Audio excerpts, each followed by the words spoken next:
মহিলাদেরকে কতটা নিচে নামানো যায় একজন মহিলা মুখ্যমন্ত্রী হিসেবে। সত্যি আমরা আজকে ব্যথিত। আজকে ওনার উপরে আমরা অনেক আশা করেছিলাম, সেই আশায় উনি জল ঢেলেছেন।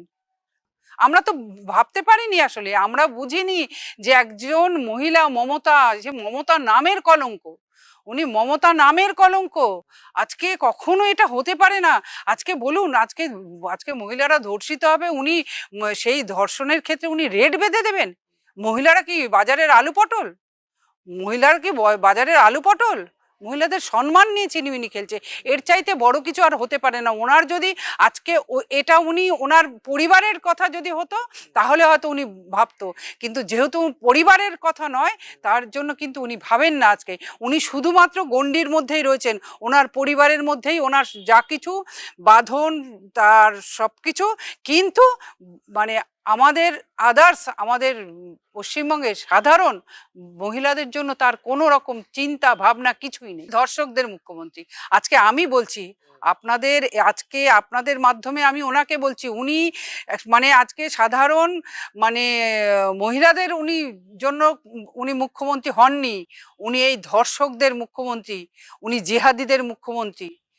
উনি তাদের দ্বারাই নিয়ন্ত্রিত হন, আর তাদের দ্বারা আজকে সাধারণ মহিলাদেরকে এইভাবে নির্যাতন করে। আজকে বাংলায় 8 থেকে 80 সর্বক্ষেত্রেই আমরা দেখেছি।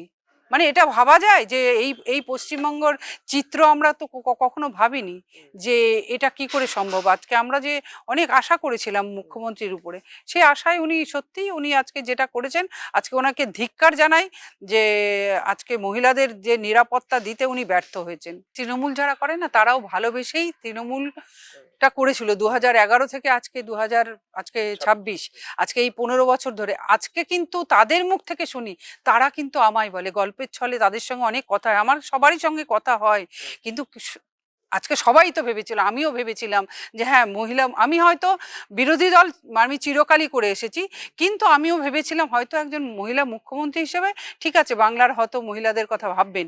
কিন্তু আজকে যারা সরাসরি তৃণমূলটা করে, যারা সরাসরি দিদির সঙ্গে সঙ্গী হয়ে চলে, আজকে তারা বলছে যে দিদি আমরা কোনো ক্ষেত্রে আমরা আজকে ভাবিনি আমরা নিরাপদ নয়।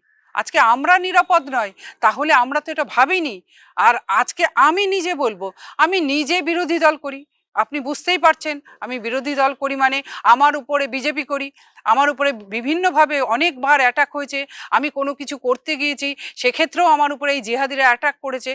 তবুও দেখুন, আমি আমার নিজের প্রিন্সিপাল, আমার যেটা, আমি সেটার কিন্তু এখনো পর্যন্ত সেই লড়াইটা এখনো চালিয়ে যাচ্ছি, বা বিগত দিন আমি চালিয়েই যাব, যতক্ষণ না পর্যন্ত ওই নবান্নের 14 তলা থেকে ওই মুখ্যমন্ত্রীকে যতক্ষণ না আজকে তাকে পরাজিত করতে না পেরেছি। আজকে 2026 তার জন্য একমাত্র লক্ষ্য, তার জন্য একদম আমি মাঠে ময়দানে, আমি কালকে মুর্শিদাবাদ গিয়েছি, আজকে ওই জেহাদিদের মধ্যে আমি বললাম, অনেক কথাও বললাম তাদেরকে, আমি কিন্তু কোনো ভয় পাইনি কোনো কিছুতে। কারণ আমি একটা জিনিস বুঝেছি, ভয় পাওয়ার দিনটা শেষ হয়েছে। আজকে কিন্তু আমাদেরকে আমাদের নিজেদেরকে রক্ষা করতে হলে আজকে আমাদের সব ভয়কে জয় করে ওই মুখ্যমন্ত্রীকে নবান্নের 14 তলা থেকে নামাতে হবে। তারা তো সব থেকে, আমি শহরে থাকি, আমি তাদের কথা, তারা তো মানে এটা বলছে যে দিদি আপনাদের যারা শহরে থাকে তারা কিভাবে তৃণমূলটা করে। আজকে আমরা মানে আমরা প্রতিনিয়ত আমরা মানে নিঃশ্বাসটা ছাড়ছি, সেটাও যেন আমাদের কাছে ভয় যে এই না।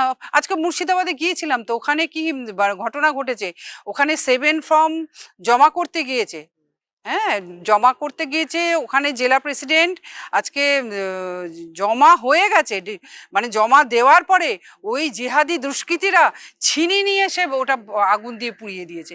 তাহলে বুঝতে পারছেন কি ধরনের পরিস্থিতি।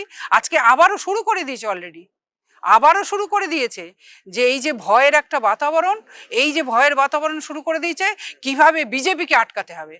ও তারাই তো বলছে যে আমরাও কিন্তু আজকে বললাম তো, দেখুন একটা কথা, এটা আজকে আমি এই যারা তৃণমূলের মহিলা তাদের কাছেও আমার এটা বার্তা দেব, আজকে এটা ভাবুন, এই জেহাদিরা কিন্তু কোনো তৃণমূলকেও মহিলা বলে ছাড়বেন না, কোনো সিপিএম এর মহিলাকেও ছাড়বে না, কোনো কংগ্রেসের মহিলাকেও ছাড়বে না।